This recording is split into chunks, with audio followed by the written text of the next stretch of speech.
পুরুলিয়ার রঘুনাথপুরের দুর্মুট গ্রামের নীলরতন মাঝি দৃষ্টিশক্তিহীন হলেও নিজেকে কখনোই অসহায় ভাবেননি, বরং মজবুত ইচ্ছাশক্তি আর কঠোর পরিশ্রমে তিনি নিজের জন্য তৈরি করে নিয়েছেন আত্মনির্ভরশীল জীবনের এক উজ্জ্বল পথ।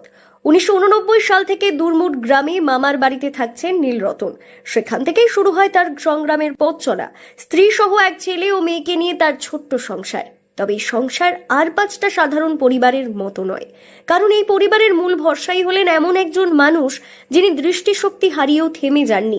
আমি হাতের অনুভব করে যে কোনো জিনিস যা খোলা হয় মানে নিজে মনে রাখতে সম্ভব যতটা হয় সেভাবেই করা হয়। গাড়ি, সাইকেল, ঠেলা, ইলেকট্রিক, এই ইঞ্জিন ফিঞ্জিন সবই কাজ করা হয়। তো যতটা মানে পারা যায় সেটাই আমি ইসের মানে যে কোনো লোকের সাহায্য করা হয়। আর এমন লয় মানে আমার রাতের দিনে কোনো লাইন থাক বা নাই থাক তাও কাজ করি। নীলরতন জন্ম থেকে পুরোপুরি অন্ধ ছিলেন না।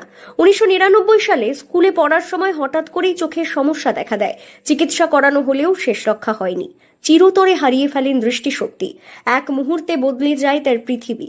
ঘনিয়ে আসে অন্ধকার, কিন্তু সেই অন্ধকারেই তিনি খুঁজে পান নতুন আলো, যে আলো ইচ্ছা শক্তির, সাহসের এবং আত্মবিশ্বাসের। 2008 সালে শুরু করেন সাইকেল ও মোটরসাইকেল মেরামতের কাজ।